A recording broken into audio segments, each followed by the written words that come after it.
Hey, Pat here. I just saw The Dark Knight Rises. At least I think that's what the title was.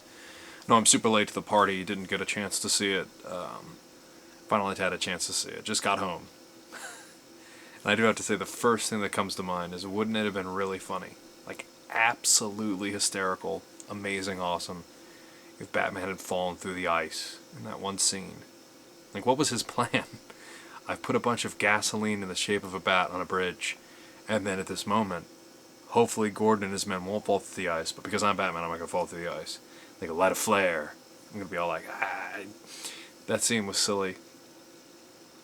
The movie doesn't really work. Like, in many levels. Like, I'll admit, I guess this is the purest of reviews, but I missed the first 15 minutes because of a slow restaurant. And unless those 15 minutes were like the emotional core of the entire film, I'm not quite sure that's what really would have saved it. I mean, I guess I'll just kind of like shotgun through a couple of things. Alfred, who's always been like a strong emotional core, didn't work. He was silly.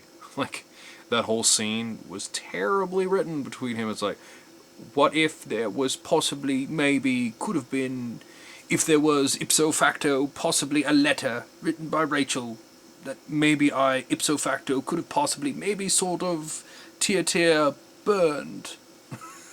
Their breakup scene goes on for way too long. No one's talking. It's, well, I guess the big problem with the Nolan films is people talk like it's supposed to be some sort of Greek or ancient mythology thing, like you're bigger than a man, you're an idea. I guess if he's dressed as a bat, that's the idea. But Alfred is totally beyond a human being. And then the next time you see him is that like, I failed you, I failed you, I failed you, son. Yeah, Alfred sucks in this film, so it's like there's one of your big like emotional kind of like he was great in the other two films. Like he wasn't as well utilized in the second one, but I mean it's Michael Caine, so you'll get some mileage out of that. Didn't really care about Batman, but that's like echoing thousands of people at this point. No one seemed to. I mean the whole like, this kind of voice no one really likes, and it seemed real ridiculous at certain points because like I don't think anyone was ever surprised in this film when it, other than Gordon, who I guess is the densest person on the planet, was surprised that he was Bruce Wayne. So they're like little moments, especially with Catwoman. But I guess she was dense too, now that I think about it. With Catwoman, where he could have probably talked in a person voice. I didn't really care for his plight. I guess next off, the whole plot, the whole film, I think was, the scale of it was off. When I guess you can kind of compare it. I thought of Transformers 3 a lot during the final moments. I mean, of course, they're doing a big spoof. Well, not spoof. Yeah, I'll say spoof of No Man's Land, where Gotham is cut off. And I will say, as dumb as that bomb is, at least it justified the U.S. government's non-involvement with the island nation of Gotham more than just Washington D.C. sucks. But yeah, the whole scale of that, like, it didn't work. It was unbelievable, even in a film where someone's dressed as a bat and there's super heroes and villains. Just didn't buy into it. I'm not quite sure. Maybe it was because Bane kind of falls flat in every way that Bane could fall flat. I mean, the key there is you don't fear him. Like, he's supposed to be this big, scary, and physically he's scary, but, I mean, there's only so many things that, like, through the communication to film, like, watching him wasn't scary. You didn't mentally were afraid of him. I mean, he had this big explosion-filled, convoluted plan, but it reached a point of ridiculousness where you didn't really fear it. Like, the Joker's plan didn't make sense in a way that made him scary. And Bane's plan didn't make sense in a way that it felt impossible and stupid.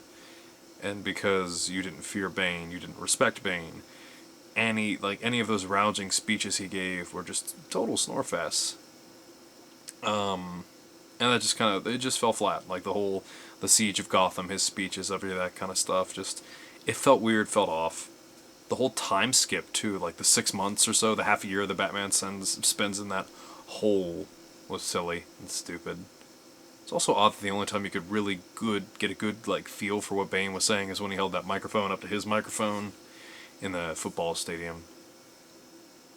Also, how weird is it that the first image that leaked out of that film was like Bane and Batman's final fight in the movie? That's pretty crazy.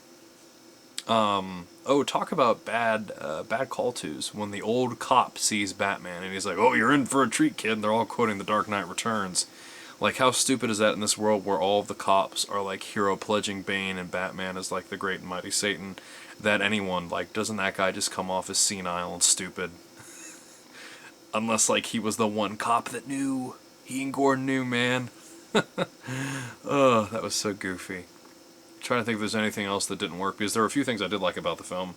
It wasn't a total wash. Alfred was bad, Batman was bad, Bane was bad. Oh, the twist! The twist, I guess spoilers for this ancient film. The whole Talia al Ghul thing falls super flat. I can't imagine that anyone saw this movie and went,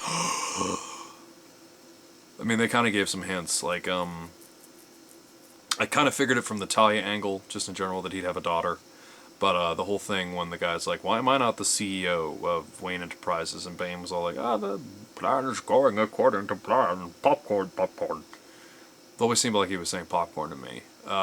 It seemed obvious that the person they put in charge is who Bane wanted in charge. But yeah, that it seemed like, and then she had that like, she like had that breakneck twist of villainy where she was like practically hissing, like she may as well have grown like Cobra Commander fangs and whatnot. Where she's like, "I'm evil and I twisted this knife." That was terrible. Good to see Liam Neeson though. Kind of feel like that maybe we were going for with Bane. Like he was just supposed to sound like Liam Neeson under a gas mask. What did work on the short side, I liked Catwoman. I thought Catwoman worked great. Very funny. Costume was not too ridiculous. Some of the lines were a little corny with her and other people, but she was able to. She did most of the work. I guess that's the crazy thing when you think about it, because of Batman's no kill rule or whatever.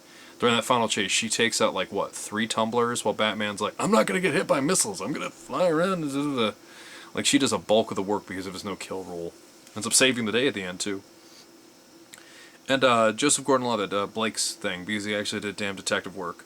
Like I think one of the reasons that Batman doesn't work is they spent a lot of the movie talking about how he doesn't work, and it breaks that kind of cardinal rule of where you talk about how dumb or how something fails, then it only reinforces how it's failing. You don't really enjoy something that's like, not really doing my job, am I? And it just feels kind of crummy. Like Blake figures stuff out, Blake moves around. The corruption stuff doesn't work. The whole 1%, 9/11, all those kind of things all fall flat. But at least Blake had some kind of human element to it. He actually felt like a person. Oh, and the Robin twist was silly but believable. He had like Tim Drake's backstory, the cartoon Tim Drake backstory, not the Tim Drake. Well, whoever knows what Tim Drake's backstory is now. But yeah, so that's Batman. I mean, kind of fell on its face, but what are you gonna do?